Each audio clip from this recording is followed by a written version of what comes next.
It is very obvious that the engineering degree is of no use. But still, we went on to pursue it. We spent sleepless nights, we ate shit food, and we tackled a lot of problems which came as a byproduct. Why? It's because our relatives want us to, and it's because our parents want us to. So we are expected to do things that the society want us to do. The moment you set yourself free and you start doing things for yourself, you will be branded as the rebel. So here's a story of a rebel, Jonathan Livingston Seagull. He rebelled, he stood out, and let's see what wonders he did.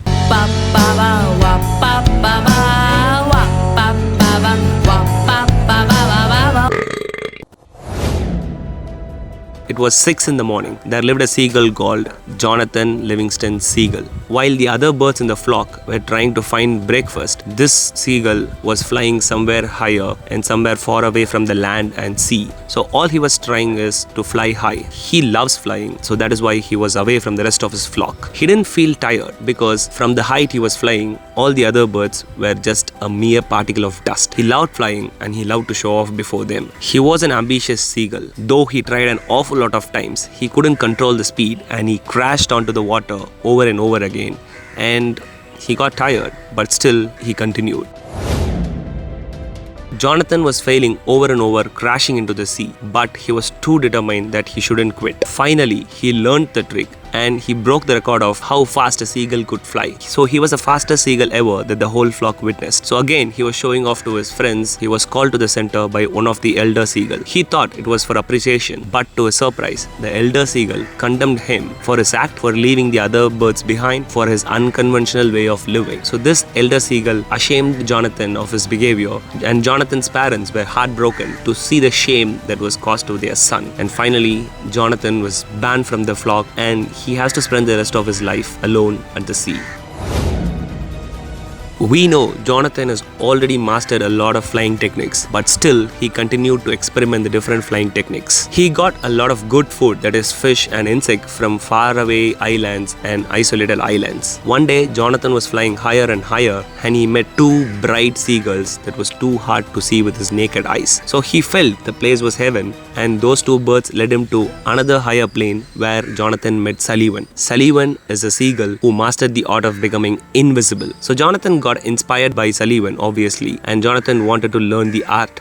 So he stayed there on the heaven for a lot of time. He learned all the techniques, and finally one day he realized that he should return to his flock.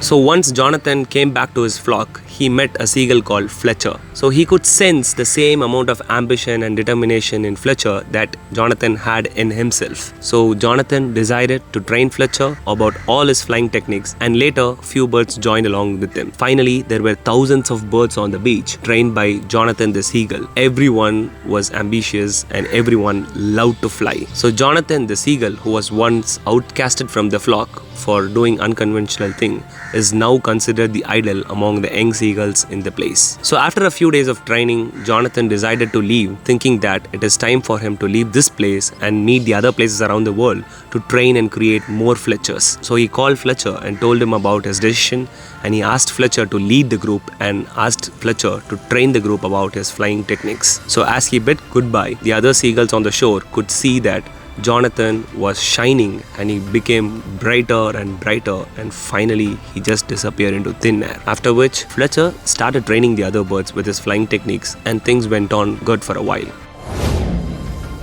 So once Jonathan disappeared, Fletcher started the training and he handled all the students. But later on, the students were more interested and curious about Jonathan's life, what he said, the color of Jonathan's eye, and all such stuff. So Fletcher got fed up and finally one day he passed away. After Fletcher passed away, so the students used the pebbles to form a big pile that is largest in the world, and they made some rituals and customs there. So every now and then, the students used to visit that pile of stones and pebbles, and they talked about how great Jonathan and Fletcher were and the things they did and the things they said. So rather than flying high, rather than experiencing what Jonathan wanted everyone to experience, they started talking about the things. They made up some story and they were discussing things that were not relevant to the original intent of Jonathan. And generations went on, and finally no seagull was flying except for food. They forgot the art of flying. Rather, they just sat around the pile of pebbles and they spoke about Jonathan, the made up stories and all things. So Jonathan wanted others to experience what he experienced, but here the scenario went topsy-turvy. Finally, after a lot of time, Anthony, a seagull, has arisen from the flock, and he was not interested in the things that are being done in their particular flock. So he got out of the flock just like how Jonathan did. He tried flying, he learnt it, he failed, and finally he could fly a little higher than he was already doing. And when he was flying one day, he met another seagull which was glowing brighter than the sun. And when he asked, the seagull replied, "You can call me John." So just like Anthony, you can be a rebel, you can be a weirdo, you can be strange, but that doesn't give you anything less. Only you could experience things that others couldn't. The story not only encourages us to break the chains and attain freedom, the last part that has been added to the latest edition of the book depicts the current scenario of this world. The people are so engrossed in the rituals and customs that they forget the ultimate purpose. Every one of us know that the religions and gods were fabricated to give us inner peace and strength during our hard times. But the irony is that most of the wars are fought in the name of religion. So listen, if you are the one who doesn't go along with the crowd, if you are the one who is finding hard to gel along with the society, if you are the one who couldn't tolerate whatever is happening around you, you are not alone. All you have to do is find the Jonathan Livingston seagull within you. If you want to fly high, you fly high. சில ஆளு குருட்டு பக்திசாலி, கடவுள் மீது தலைவன் மீது நம்பிக்கையில் வாழ்வான். மனிதன் குணம் பாதி உடை மீறி வாழ்க்கை 1000 கோடி விதமுகமூடி திரியும் நீண்ட வீதி. அத்தனை கோடி முகமூடிகளிலும் ஒவ்வொன்றை கண்டேன். பின்னர் கண்ணாடி முன்னாடி நின்றேன், புரிந்தது 1000 கோடி முகமூடிகளும் எனக்கும் பொருந்தும் என்று. அத்தனை கோடி முகமூடிகளும் எனக்கும் பொருந்தும் இங்கு. 1000 கோடி முகமூடிகளும் எனக்கும் பொருந்தும் என்று.